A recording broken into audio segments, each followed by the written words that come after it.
ఇక్కడ పవన్ కళ్యాణ్ అంటే అంత అభిమానం ఉందన్నాను. అవును.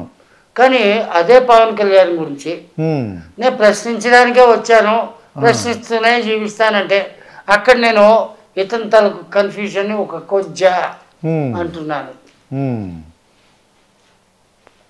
ఆల్రెడీ టీడీపీ అంటారా, ఇట్ హ్యాస్ బికమ్ యాజ్ కొజ్జా.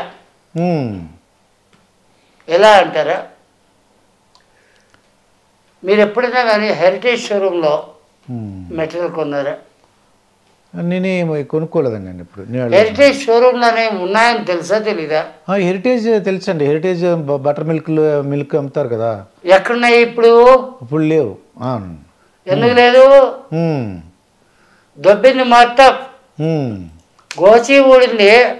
నంగా నంగా బ్రహ్మచారి. ఏమన్నా నంగా నంగా బామాచారి, బ్రహ్మచారి, బ్రహ్మచారి. నంగా నంగా బ్రహ్మచారి అంటే వాడు కూడా సన్యాసే. అట్లాంటి పరిస్థితిలో వాడిని చూసి ఎవడయ్యా ఓటేసేది? పప్పు వచ్చినా ఏం కాదు, వాడి అబ్బని వచ్చినా కూడా ఏం కాదు. మరి లోకేష్ పాదయాత్ర చేస్తున్నాడు అండి. చెప్పింది నీకు అర్థం ఇలా. పప్పు అంటే ఎవరు? పప్పు అంటే లోకేషే. లోకేష్ వచ్చినా ఏం కాదు, వాడు అబ్బే వచ్చినా ఏం కాదు అంటే చంద్రబాబు నాయుడు వచ్చినా ఏం కాదు. అయిపోయా, శకం ముగిసిపోయా. మరి లోకేష్ పాదయాత్ర చేస్తున్నాడు, 400 కిలోమీటర్లు చేస్తున్నాడు. సరే, అయితే ఇప్పుడు నన్ను ఏం చేయమంటారు? నేను కూడా ఆయనకి పాదాలు వస్తానా? అంటే ఆయన అది సీఎం అయిపోతారు, లేకపోతే తెలుగుదేశం పార్టీ వచ్చేస్తుంది. ఇదంతా కూడా ఏంటి, మీరంతా చేసేటువంటి ఒక ప్రచారం. మీరంతా అంటే ఎవరు? మీడియా. మీడియా అంటే ఏంటో తెలుసా?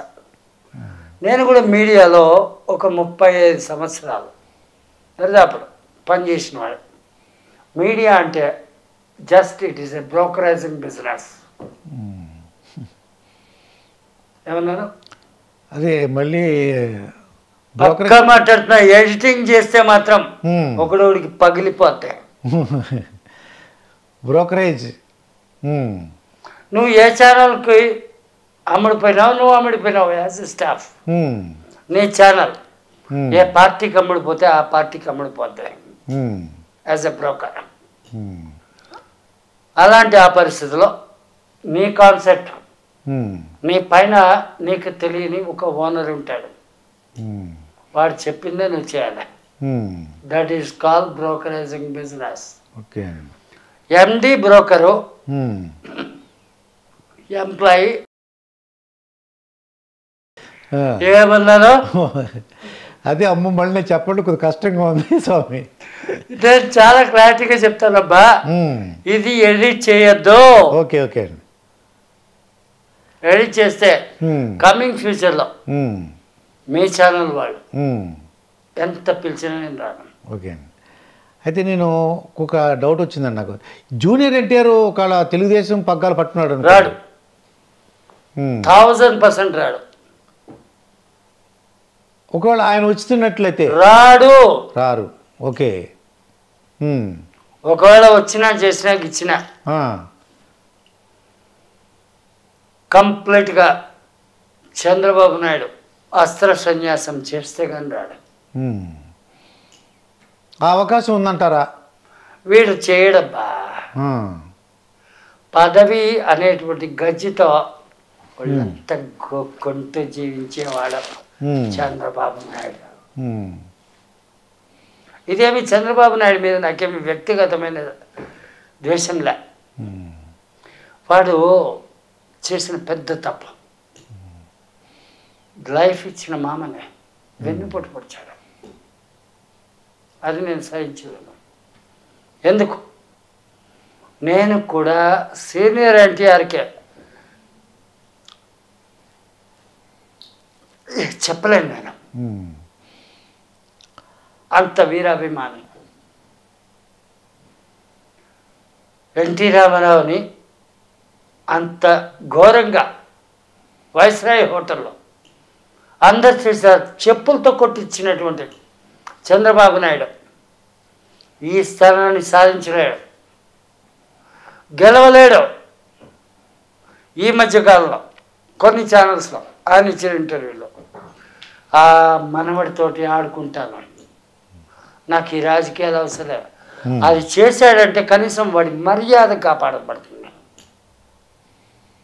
ఇది కూడా ఎయిటింగ్ చేయొద్దా? వాడు అన్నానంటే దిగజారిన వాడిని ఎవడైనా వాడనే అంటాడయ్యా, తప్పేలేదు, వెనక్కి తగ్గేదేలే. ఏ నా సంగతి అంటావా? బతుకంటే ఆశ లేదు, ప్రాణం పోతుందన్న భయం లేదు. నా ప్రాణం పోతుందని కష్టమంటే మీ ఛానల్ ముఖ్యంగానే చెప్తున్నా, నన్ను చంపేదాన్ని నలుగురు వస్తే నలుగురిని చంపి కానీ నేను చావను. What you got understood. ఇప్పుడు ఇంకోటి ఏమంటారంటే జగన్కి ఈ అనుకూల పరిస్థితులు లేవని కొంతమంది అంటున్నారండి. అంటే మీరు కూడా అంటే ₹100 బ్రాండ్కే ఓకే అంటారా? ఓకే కదా, నేను కొంతమంది నాకు తెలియదే. మీరు తాగుమోత అయితే ₹100 బ్రాండ్కి ఓకే అనండి. అది ఏదో ఉంటుంది, చీప్ లిక్కర్ వస్తుంది ఇక ₹100. ఇప్పుడు రావట్లేదే. ఇప్పుడు రావట్లేదండి, కొద్ది పెరిగింది, రేట్లు పెరిగినాయి, రావట్లేదే. ఎందుకో జగన్మోహన్ రెడ్డి ఏం చెప్పాడు? మద్యం రేట్లు పెంచుతాను, దాన్ని తగ్గింపు చేస్తానని చెప్పాడు. మీరు జర్నలిస్ట్గా ఎంతకాలం బతుకుతున్నారో నాకు తెలియదు, నాకైతే మాత్రం క్లారిటీ ఉంది. జర్నలిస్ట్గా అన్న, అఘోరీగా అన్న, I'm observing all the things in right manner. Okay, మద్యపాన నిషేధం నేను చేస్తున్నాను, బట్ ఇన్ రైట్ నౌ కాదు, టైం టు టైం జరుగుతుంది, పార్షియల్గా జరుగుతుంది అన్నాడు. ఎవరు? జగన్మోహన్ రెడ్డి. అవునండి. ఇప్పుడు జూనియర్ ఎన్టీఆర్కి ఆస్కార్ అవార్డు వస్తుందని మీరు చెప్పారండి. అవునండి, వచ్చింది కదా. అది పాటకు కదా, జూనియర్ ఎన్టీఆర్కి రాలేదండి. జూనియర్ ఎన్టీఆర్కి రాలేదు, ఆ పాటకు వచ్చింది, నాట్ నాట్ అనే పాటకు వచ్చింది. పాటకి అందులో జూనియర్ ఎన్టీఆర్ లేడా? అంటే ఉన్నాడా లేదా? చచ్చిపోయాడా? పాటలో ఉన్నాడు కానీ ఉన్నాడా లేడా? చచ్చిపోయాడా? ఒక్కటి క్లారిటీ ఇవ్వండి. పాటలో ఉన్నారు అంటే జూనియర్. అంటే మేమేమనుకున్నాం అంటే జూనియర్ ఎన్టీఆర్కే వస్తుంది ఆస్కార్ అవార్డు అనుకున్నాం. మీ తాలూకు భ్రమ మీది, నా తాలూకు క్లారిటీ నాదే. అది ఏదో విధంగా వస్తుందని మీరు అనుకున్నారు, వచ్చింది కదా. వచ్చింది, రాలేదంటారా? నేనేమనుకున్నా అంటే జూనియర్ ఎన్టీఆర్కే. మీరు ఏమనుకుంటున్నారు అన్నది కాదు ముఖ్యమో, ప్రజలు ఏమనుకుంటున్నారన్నది ముఖ్యమంటే ఆస్కార్ అవార్డు RRRకి వచ్చింది అని అంటే అందరూ పండగలు చేసుకున్నారా లేదా? చేసుకున్నారండి. మరి నన్ను గెలుపుతున్నారు మీరు. అంటే నేనేమనుకున్నానంటే ఆస్కార్ అవార్డు అంటే జూనియర్ ఎన్టీఆర్కే వస్తుంది. ఇక్కడ నన్ను గెలుపుతున్నారు, నాకు రాదేమో అనిపించింది. నన్ను గెలుపుతున్నారు, గెలకండి. ఓకే, మిమ్మల్ని గెలుగుతున్నాను, గెలకొద్దు అంటున్నారు. బస్ అంటే అర్థం చేసుకుంటే బెటర్. ఓకే అండి. మరి కవిత ఈడీ గురించి మీకు తెలిసే ఉంటుందండి. ఇది మరి ఈవిడ జైలుకి వెళ్ళటానికి అవకాశం ఉందా? నోవే, ఆమెకేం కాదు. ఆమెకేం కాదు. మీరు నమ్ముతున్నారా ఆవిడ లిక్కర్ దాంట్లో ఆ స్కామ్లో ఉన్నట్టు? ఓ మాట చెప్పిన, 1947 గురించి మీకు తెలుసా? 1940 మన స్వాతంత్రం గురించి అండి. మీరు ఎప్పుడు పుట్టారు? 1959. 59లో పుట్టారు. సరే, 59లో పుట్టిన ఎప్పుడు మీరు ఎడ్యుకేషన్ క్లియర్ చేశారు? 82. ఫ్రమ్ ది 82 అంటే ఇప్పటిదాకా ఎన్ని రకాల స్కాములు జరిగినాయి? రకరకాల స్కాములు జరిగినాయండి. Being a journalist, we are discussing each with other, we are not at all arguing the people. మీకు ఎన్ని రకాల స్కాములు జరిగినాయి? ఒకటి, కాంగ్రెస్ అనేకం. దాన్ని లెక్కించడం ఎవరి వల్ల అక్కడ కాదు. అందుకే కాంగ్రెస్ ఈరోజు భూస్థాపితమైపోయింది. ఆ తర్వాత బీజేపీ. రామ దయ చూపరా ఏంటి? రామ దయ చూపరా, రామ దయ చూపరా, రామ దయ చూపరా అంటూ అయోధ్య రాముణ్ణి ముందుకు తీసుకొచ్చిన వాడు బీజేపీ వాళ్ళు. అయితే ఆ బీజేపీలో మొట్టమొదటి వాడు ఉన్నాడు కదా, ఎంతోమంది. అందులో ప్రధానమంత్రి ఎవరు? నరేంద్ర మోడీ. అంటే మీరు ఇప్పుడు పుట్టారా? మేము చెప్పింది అయితే అప్పుడు అటల్ బిహారీ వాజ్పేయి. నేను అప్పుడు సంగతి అడిగితే ఇప్పుడు సంగతి మాట్లాడతారు. అటల్ బిహారీ వాజ్పేయి అండి. మరి ఏం చేశాడు?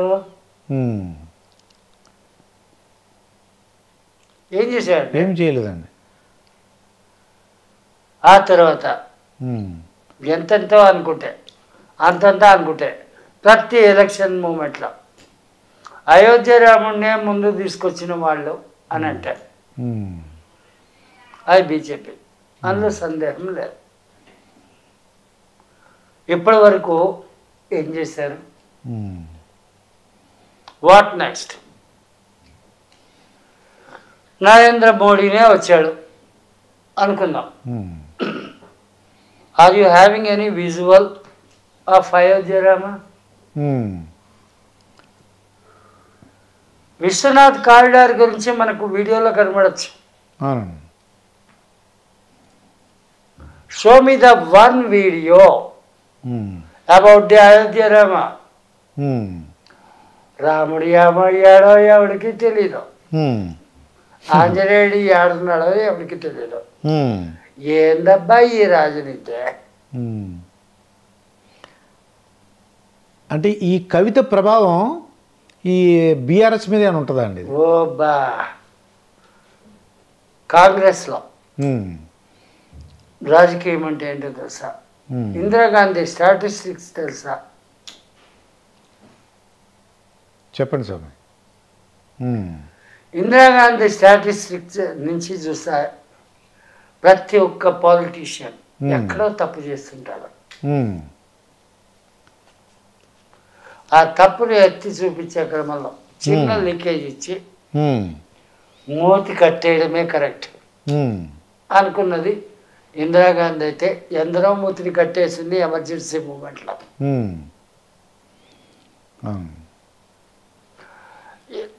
లేటెస్ట్ అనుకుంటే నవ్వుతున్నానబ్బా. అదండి, బీఆర్ఎస్కి ఎఫెక్ట్ ఉంటుందా అని మేము లేటెస్ట్ అనుకుంటున్నాను. నరేంద్ర మోడీ కూడా. అయితే ఈ కవిత గురించి మనం మాట్లాడుకుంటున్నాం కదా, ఈ కవితని వలన కేసీఆర్కి ఇబ్బంది పడతారా అనే ఒక మీ అభిప్రాయం ఏంటండి? ఏమీ కాదు, కేసీఆర్కి ఏం కాదు, కవితకి ఏం కాదు. వీళ్ళు కరెక్ట్గా లేవనెత్తాలి అంటే వాజ్పేయి మూమెంట్లో చక్ర కుంభకోణం ఏమైంది? మళ్ళీ కనపడలేదు అది. వాజ్పేయి మూమెంట్లో చక్ర కుంభకోణం ఏమైంది? Connected with the Pakistan.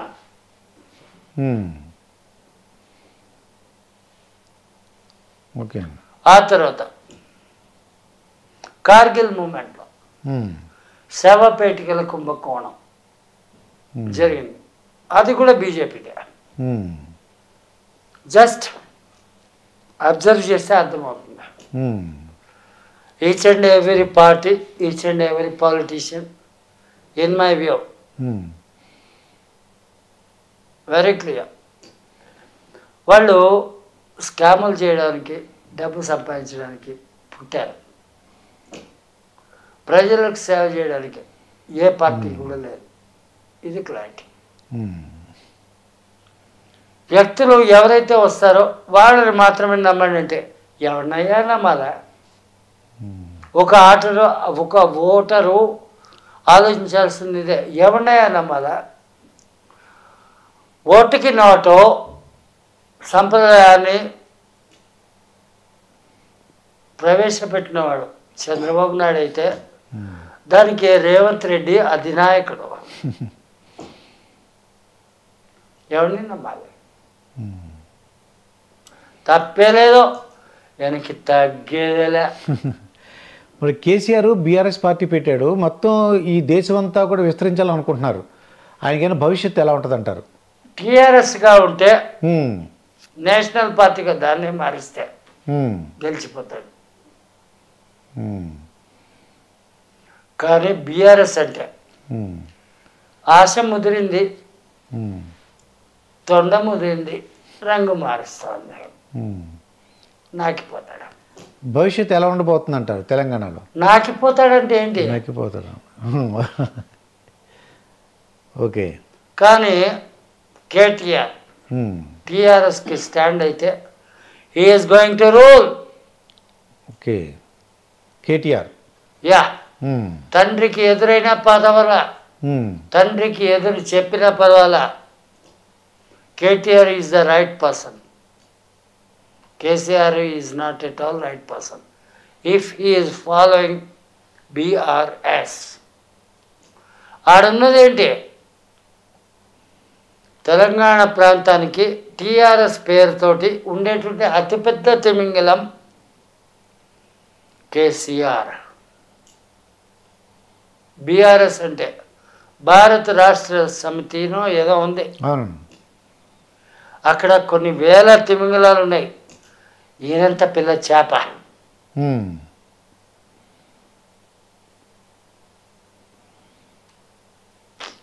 నేను దేనికి భయపడినబ్బా, నేను ఇలాగే మాట్లాడతాను, నేను ఇంతే. ఓకే. ఇప్పుడు రీసెంట్గా మీరు వినే ఉంటారండి, ఇదేంటంటే మోహన్ బాబుకి ఇద్దరు పిల్లలు, ఇద్దరు అబ్బాయిలు, వాళ్ళిద్దరు ఆస్తి గొడవలు వచ్చినాయి. దీనిపై మీ అభిప్రాయం ఏంటండి? మీకు ఒక మంచి మాట చెప్పనా? చెప్పండి. నాకు కూడా ఇద్దరు పెళ్ళాలు. ఏమన్నారు? ఇద్దరు పెళ్ళాలు. నేను కూడా ఇద్దరు పెళ్ళాలు, ముద్దులు మొగుడే. ఒక పెళ్ళాన్ని చచ్చిపోయింది, ఇంకో పెళ్ళాన్ని చేసుకున్నాను. ఆ మొదటి పెళ్ళం వల్ల నేను సుఖపడిందిలే, రెండో పెళ్ళం వల్ల కూడా సుఖపడిందిలే. ఇద్దరికి కూడా బిడ్డలు ఉన్నారబ్బా, నన్ను సాధించిన. ఇది కూడా ఎయిట్ చేయదు. నా కూతురు చెన్నైలో ఇచ్చాను, నా అల్లుడు IBM ఏదో అంటారు, నా బొంద పెట్టినటువంటి కంపెనీ, నాకు ఆయన గుర్తుండవు. అందులో ఒక సాఫ్ట్వేర్ ఇంజనీర్, నెలకి ఒక 3 లక్షలు 3.5 లక్షల కెపాసిటీ అంట, ఏదో ప్యాకేజ్. అదే పవన్ కళ్యాణ్ కట్టారుగా ప్యాకేజీ అని, అట్లాంటి ప్యాకేజీ వీరుడు. వారి దగ్గరే నేను రూపాయి ఆశించాను, నా కూతుర్ని ఆశించాను. నా కొడుకు అనేవాడు ఇంకోడు ఉన్నాడు, వాడు రెండో పెళ్ళాన్ని పుట్టినాడు. వాడు NTV, ఇది కూడా ఎడిట్ చేయాల్సిన పనిలే. ఓకే. ఏమన్నా ఎడిట్ చేద్దంటున్నారు? ఎడిట్ చేయాల్సిన పనిలే, ఏదైనా వస్తే నేను చూసుకుంటా. ఏమన్నా మీరు చూసుకుంటారు? వాడు కూడా ఏదో రిపోర్టర్ అంటారు, అది స్ట్రింగర్ స్టేజో మరి రిపోర్టర్ స్టేజో, లేదంటే అంతకుమించి అంటే ఏదో అంటారుగా, sting operation, squad, special squad, బొంగు పోసడ, ఏదో నాకు తెలీదు.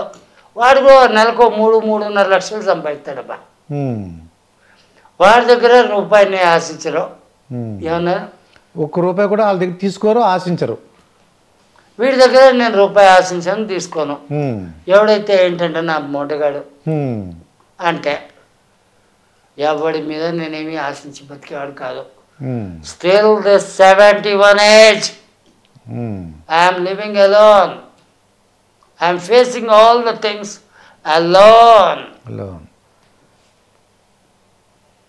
ఈ మాత్రం సామర్థ్యం ప్రతి ఒక్క వృద్ధుల్లో రావాలి. ఎలా వస్తుంది? వృద్ధాప్యం అంటే ఏంటో తెలుసా?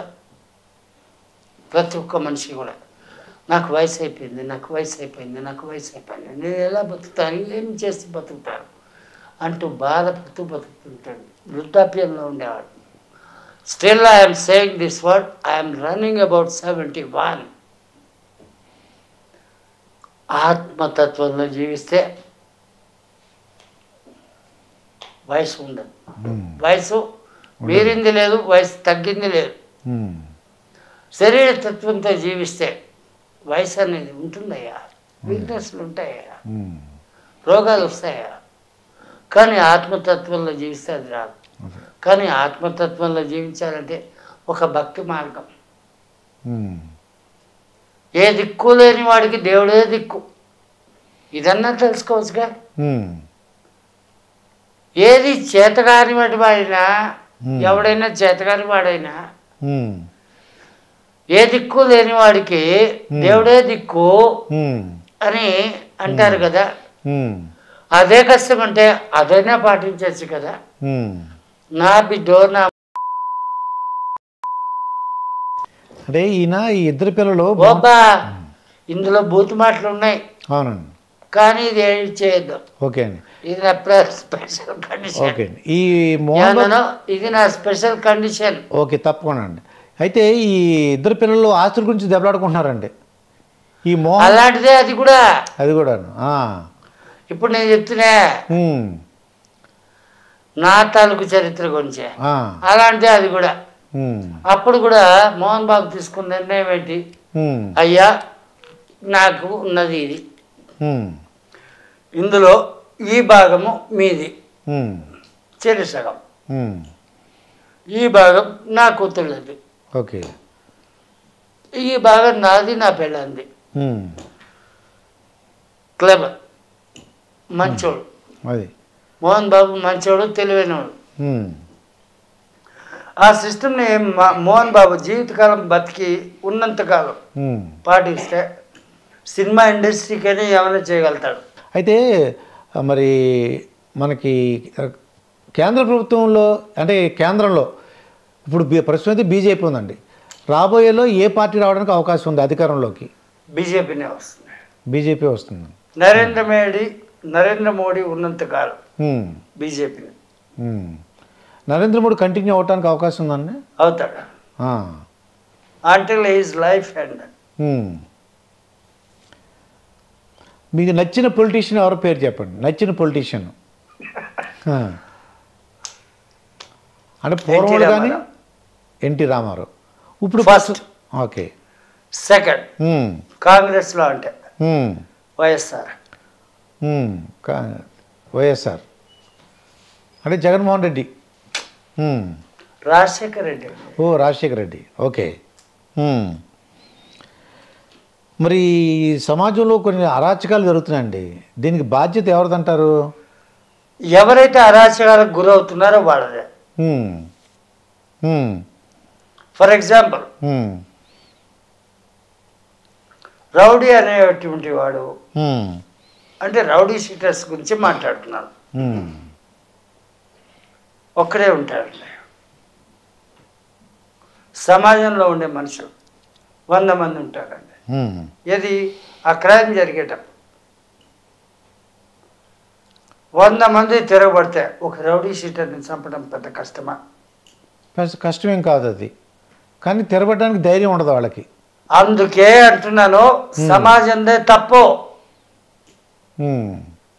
ఈ మనుషులదే తప్పు, రౌడీ షీటర్లు తప్పు కాదు. వైఎస్ జగన్ పార్టీకి లేదంటే ఆ ప్రభుత్వానికి ఎన్ని మార్కులు వేస్తారు మీరు? 100 మార్కులు అనుకోండి. 100 కాదండి. ఇప్పుడు జగన్ ఆపరేట్ చేస్తున్నటువంటి విధి విధానాల ప్రకారంగా అంటే ఖచ్చితంగా చెప్తాను, 100కి 95% వానికే మార్కులు వేస్తాను. ఎందుకు అడిగిన తప్పేముంది? ఎందుకండి అన్ని మార్కులని? ఫస్ట్ ఆఫ్ ఆల్ ఒక మిడిల్ క్లాస్ మ్యాన్గా ఆలోచించండి. మీరు ఎప్పుడన్నా రేషన్ కార్డు తీసుకుని రేషన్ షాప్కి వెళ్ళారా? నా చిన్నప్పుడు వెళ్ళానండి. వెళ్ళాను. వెళ్ళాను. అప్పుడు పరిస్థితి ఏంటి, ఎలా ఉండింది? చాలా ఒక దారుణమైన పరిస్థితి. అప్పుడు ఆ రేషన్ బియ్యం తీసుకుని వండుకోవడం అన్నీ చేసుకునేవాళ్ళం మేము. కదా ఇప్పుడు అదే రేషన్ బియ్యం కావచ్చు, పప్పు కావచ్చు, ధాన్యం కావచ్చు, నూనె కావచ్చు, ప్రతి ఒక్కటి కిరాణా షాప్ సామాన్లు వస్తున్నాయి లేదా ఇంటి ముందరికి. ఇంటి ముందుగా ఉంది వెహికల్తో. అవును, అది గొప్ప అచీవ్మెంట్ కదా. వాళ్ళ నాయన డాక్టర్ కాబట్టి 108 అన్నది పెట్టాడు. ఇప్పటికీ still it is running that. Okay. ఆ తర్వాత ఆయన తాలూకు అనేకమైనటువంటి లక్ష్యాలు ఆ జెండాలనే పెట్టాడుగా. నవరత్నాలు అండి ఆ జెండాలో పెట్టాడుగా. అందులో ఉన్న ప్రతి ఒక్క దాన్ని కూడా సాధ్యమైనంత వరకు తన శక్తి మేరకు పూర్తి చేయడానికే ప్రయత్నిస్తున్నాడుగా. He is a real right person to lead the post of CM. ఇంకోటి ఏంటంటే ఆంధ్రప్రదేశ్కి 3 రాజధానులు చెప్తున్నారండి. ఒకప్పుడు సెపరేట్ ఆంధ్ర ఉద్యమం అన్నది ఏర్పడితే చెన్నై, తమిళనాడు, అప్పట్లో అంతా కూడా సౌత్ ఇండియాలో ఒక యూనిట్ కింద తమిళనాడు ఆంధ్ర రెండు కూడా ఏకీకృతంగా ఉండేది. అప్పుడు పొట్టి శ్రీరాములు ప్రాంతీయ అభిమానంతో ప్రాంతీయ తత్వంతో సెపరేట్ ఆంధ్ర అన్నాడు. మరి చేశాడు. 41 రోజులో నిరాహార దీక్ష చేశాడు. పొట్టి శ్రీరాములు చచ్చిపోయాడు పిచ్చోడు. ఏం సాధించాడు? హిస్టరీలో ఒక లైన్ ఉంటే ఉండొచ్చేమో. ఆయనకు కానీ ఆయన తలకు వారసులకు కానీ ఏమైనా ఉందా చరిత్ర? ఉంటే చెప్పండి బా, చేతులు కట్టుకుని వింటాను. అది అక్కడికి జరిగింది. ఇదంతా ఎందుకు నేను చెప్తున్నానంటే, నేను ఆంధ్రావాడు కాదు, తెలంగాణ కూడా కాదు. I migrated from the Tamil Nadu. అంతర్లీనంగా తమిళనాడు మీద నాకు అభిమానం ఉందని నువ్వు అనుకోవద్దు. ఏమన్నాను? అది తమిళనాడు మీద అభిమానం లేదు, దాని నుంచి వెడగొట్టిస్తారు. దాని నుంచి బయటకు వచ్చామబ్బా. వచ్చారు. మా నాయన ఎప్పుడో వచ్చేసాడు. నేను పుట్టింది పెరిగింది విజయవాడ, రౌడీ బజార్. ఏమని? రౌడీ బజార్. అర్థం కదా? అర్థమైందండి.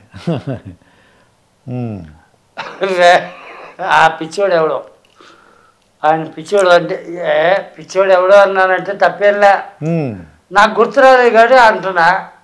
రామ్ గోపాల్ వర్మ అని గుర్తొచ్చింది. అది ఆ తర్వాత ఇది కూడా ఎడిట్ చేయాల్సిన పని ఏంలే. రామ్ గోపాల్ వర్మ పిచ్చోడు అంటే మేము ఒప్పుకుంటామండి. మేము కూడా డబుల్ పిచ్చోడు, అందమే చాలా పెద్ద పిచ్చోడు. రౌడీ రాజ్యం అని చెప్పి తీశాడు. అవును, అదే బెజవాడ రౌడీ రాజ్యము ఏదో తీశాడు. నేను అయితే ఆ సినిమా చూడలే. అందులో పుట్టినవాడిని నేను. అది ఆ తర్వాత నా బతుకు తలకిందులైతే ఆ తలకిందులైన క్రమంలో బీహార్కి పోయినబ్బా. ఎప్పుడో సంగతి అది. అయితే ఈ 3 రాజధానుల గురించి మనం పూర్తిగా చెప్పేది వినండి. ఇదంతా వింటే కానీ మీకు ఏది అర్థం కాదు. బీహార్కి పోయాను. ఆ రోజుల్లో బీహార్ అంటే ఏంటో మీకు తెలియదు, ఇప్పుడు బీహార్ అంటే ఏంటో కూడా మీకు తెలియదు. రౌడీయిజం లేకపోతే ఏది సాధ్యం కాదు. అక్కడ కూడా రౌడీయం చేస్తూ రాజకీయం చేస్తూ వ్యాపారం చేస్తూ బతికిన వాడినే. No case no system. Okay. ఇది కనుక ఛాలెంజింగ్గా తీసుకుంటే ఏ గవర్నమెంట్కైనా సరే చీటీ కేసు ఛాలెంజ్ చేస్తున్నా, ఒక్క కేసు నిరూపించండి. మీ తాలూకు ఛానల్ ముఖంగా నేను ఛాలెంజ్ చేస్తున్నాను, నిరూపించండి. నేనే కనుక రాజకీయ నాయకుడైతే నా రాజకీయం ఎంత భయంకరంగా ఉంటుందో ఎవరికి అర్థం కాదు. ఇదంతా ఎందుకులే కానీ స్వకుశ మర్దనం అంటారు, అది నాకు వద్దు. ఇది ఈ 3 రాజధానులు వాళ్ళు ఏమంటున్నారంటే ఇది జగన్ చేసిన తప్పేమో. 3 కాదబ్బా, పరిపాలన వికేంద్రీకరణ చాలా అవసరం. ఆంధ్రాకు అంటే ఉమ్మడి ఆంధ్రాకి. ఓకే. హైదరాబాదు గొప్పది అన్నారు, హైదరాబాద్ని గొప్పగా మనం తీసుకున్నాము. ఉన్న డెవలప్మెంట్ అంతా కూడా ఇక్కడ జరిగింది. ఇక్కడ ఏదో మనం మోసపోయామో వేస్ట్ అయిపోయామో అనుకుంటున్నారు. కానీ అది అలా కాకుండా సంథింగ్ డిఫరెంట్గా ఆలోచిస్తే కర్నూలు హైకోర్టు వగైరాలు అది దానికి అక్కడ న్యాయ రాజధాని అంటున్నారండి. న్యాయ రాజధాని. మంగళగిరి అదే మన పప్పుబాయ్, అది పప్పుబాయ్ మంగళగిరి మంగళగిరి మంగళగిరి పప్పుబాయ్ అన్నాడుగా, దాన్ని మనం తీసుకుంటే అది అమరావతి. ఓకే. అదే వైజాగ్, అది ఎందుకు తీసుకున్నాడు అంటే నేను చెప్తాను. అది ఎగ్జిక్యూటివ్ క్యాపిటల్ అని చెప్తున్నారు. ఎగ్జిక్యూటివ్ క్యాపిటల్ అనేది పక్కా right. Is a best executor of the business man. Okay. Executor and administrator of the business man, business system. నేను అంటే తప్పుగా అనుకోవద్దు, అందరినీ నేను ఇలాగే పలకరిస్తుంటాను. నాయన అంటాను. అందరూ నాకు తండ్రి లాంటి వాళ్ళే, అందరూ నాకు బిడ్డలు లాంటి వాళ్ళే.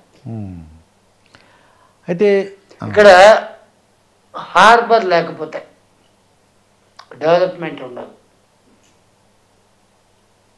ఇంటర్నేషనల్ ఎయిర్పోర్ట్ లేకపోతే డెవలప్మెంట్స్ ఉండవు. దీనికి జగన్మోహన్ రెడ్డి చేసింది ఏంటి? ప్రతి జిల్లాకు హెడ్ క్వార్టర్స్ అంటే ప్రతి జిల్లాలో ఒక దగ్గర ఎయిర్పోర్టు నిర్మించాలనే ప్రయత్నంలో ఉన్నారు. ప్రతి జిల్లాకు ఒక ఎయిర్పోర్ట్, గొప్ప స్థితి. అందులో ఎక్కడ ఇంటర్నేషనల్ వస్తుందో తెలియదు. Either it is Vizag, maybe అన్ని విధాల అర్హత కలిగి ఉండేది వైజాగ్, తప్పేలేదు, దానికి తగ్గేదేలా. అయితే ప్రతిపక్షాలందరూ కూడా ఏమన్నారంటే అండి, ప్రతిపక్షాలు 1,00,000 చెప్తారండి. రోడ్ల పరిస్థితి ఏం బాగా ఇక్కడ నేను చాలా క్లియర్ చెప్తాను. నేను హైదరాబాద్లో సెల్ఫ్ కార్ డ్రైవ్ మొదలు పెడితే అప్ టు ద కన్యాకుమారి అన్ని నేషనల్ హైవేస్లో తిరుగుతున్నారు. ప్రతి చోట కూడా రోడ్డు బాగుంది. స్టేట్ హైవేస్లో 90% రోడ్లు బాగున్నాయి. 10% కొంచెం ఎగుడు దిగుళ్ళు ఉంటాయి. సింపుల్ చెప్పాలంటే మీరు ఎంత సంపాదించి ఎంత ఇంటికి ఇచ్చినా మీ పెళ్ళానికి ఒక అసంతృప్తి ఉంటుంది. అలాంటిదే ప్రతిపక్షం. అధికార పక్షం మొగుడైతే ప్రతిపక్షం పెళ్ళాం, తప్పే ఉంది. ఏదో విమర్శిస్తారంటారు. ఉంటారబ్బా, ప్రతిపక్షం పెళ్ళాలన్నది. ఇంతకు మించి నేను బూత్ మాటలు చెప్పాలంటే చాలా చెప్పగలను. మీ వల్ల ఎయిట్ కూడా చేయకుండా రిలే చేయడం సాధ్యం కాదు. ఇప్పుడు జగన్ ఏంటి ఉచితాలు అందరికి డబ్బులు పంచి పెట్టేస్తున్నాడు, డెవలప్మెంట్ లేదు, ఫ్యాక్టరీస్ రావట్లేదు ఇంకా ఆంధ్రప్రదేశ్కి. ఎవరికేం ఉచితంగా పంచిపెట్టాడు? మొత్తం అందరూ కూడా అది ఎవరికేం ఉచితంగా పంచిపెట్టాడు అంటే ప్రతిపక్షాలు చేసిన ఆరోపణ. స్కీముల ప్రకారంగా రూల్స్ అండ్ నామ్స్ ఉన్నాయి. ఆ రూల్స్ అండ్ నామ్స్ ప్రకారంగానే పంచిపెడుతున్నారు. ఆ పంచిపెట్టింది బాగుండాలా, అందరూ బాగుండాలా, అందరూ బాగుండాలి. What is the wrong with that? Factories కూడా పెద్ద ఏం రావట్లేదు. ఎవరు కూడా పెద్ద పరిశ్రమలు ఏం స్థాపించినట్టు కనపట్లేదు, డెవలప్మెంట్ కనపట్లేదు, అందరూ కూడా తెలంగాణకు వచ్చేస్తున్నారు, అక్కడ అది తర్వాత ఉద్యోగాలకి ప్రకటన ఇవ్వలేదని చెప్తున్నారంట, రిక్రూట్మెంట్ లేదు. అరే రామ, అసలు కంపెనీలతో పని ఏంటి? గ్రామ సచివాలయాలు అంటే ఎన్ని లక్షల మందికి ఉద్యోగాలు ఇచ్చాడో తెలుసా నీకు? అంటే 5,000 జీతం అంటున్నారండి. అది 5,000 కదా బా, ₹1 జీతమే అనుకో. గవర్నమెంట్ బతుకోవాలంటే దాని అర్థం ఏంటో తెలుసా? లంచాలే చాలు, జీతాలే అక్కర్లా. నేను చాలా ఇంపార్షియల్ అబ్బా, అర్థం కదా? అర్థమైందండి. అది ఇంపార్షియల్ అంటున్నారు మీరు, ఉన్నమాట చెప్తున్నాను అంటున్నారు మీరు. అంతే, అథెంటికేషన్ ఉంటే చాలు, ₹1 జీతం అక్కర్లేదు. అది జగన్, చంద్రబాబు నాయుడు, మోడీనా, అంతకుమించి గోడినా, ఎవడైనా ఒకటే, అందరూ నా బోడి. అందరూ మోడీ బోడి బోడి, అది గుడ్నెస్ ఉన్నా. ఓటర్ అనేవాడు ఇది అర్థం చేసుకుంటే బాగా ఓడతాడు. నువ్వు ఎక్కడి నుంచి నిన్ను ఎక్కడికి డ్రైవ్ చేస్తున్నావు నాకు అర్థమైంది. నేను ఎక్కడి నుంచి నిన్ను ఎక్కడికి డ్రైవ్ చేస్తున్నావు నీకు అర్థం కావాలా? అది చైనా జనాభా బాగా పెరగడానికి ఏప్రిల్ 1 నుంచి 7th వరకు అంటే 7 రోజుల పాటు పిల్లలకి అందరికీ హాలిడేస్ ఇచ్చారండి. అంతే చెప్పనా? చైనాలో పిల్లలు పుట్టట్లేదంట, కాబట్టి వాళ్ళందరూ కూడా ప్రేమించుకోండి, పెళ్లి చేసుకోండి, లేక పెళ్లి చేసుకోకపోయినా పర్లేదా, పిల్లల్ని మాత్రం కనండి అంటున్నారు. మన ఇండియన్స్ అందరికీ కూడా గొప్ప అవకాశం. చైనా చలో చైనా, చలో చైనా అర్థమైంది. కానీ అక్కడ ఒప్పుకోరులేండి, అలాగే ఒప్పుకోరు, ఏమి ఇబ్బంది లేదబ్బా. వాళ్ళకి కావాల్సిన బిడ్డలో మన దగ్గర ఉండాల్సినంత స్టాక్ ఉంది, ఓకే ఇచ్చేద్దాము, పంచేద్దాము. పంచడానికి అయినా పుట్టింది. వీలైతే మీరు కూడా చేయడానికి ఒక వీసా ఏర్పాటు చేసుకోండి. మీరు కనుక క్లియర్గా చెప్తున్నా, మీరు కనుక పిల్లల్ని పుట్టించగలిగితే, అర్థమైందా లేదా? అర్థమైందండి. అయిపోయా. అది దుబాయ్కి పోయి ఏంది సంపాదించేది? పిల్లల్ని కానీ మీకు బిడ్డలు ఇస్తాము, మాకు ఎంత ఇస్తామని అడుక్కోండి, డబ్బు సంపాదించేది. ఇదండి అరవింద అఘోరితో వచ్చినటువంటి మన ఇంటర్వ్యూ. మరికొన్ని విశేషాలతో మరొక ఇంటర్వ్యూలో కలుసుకుందాం. అంతవరకు సెలవు, నమస్కారం.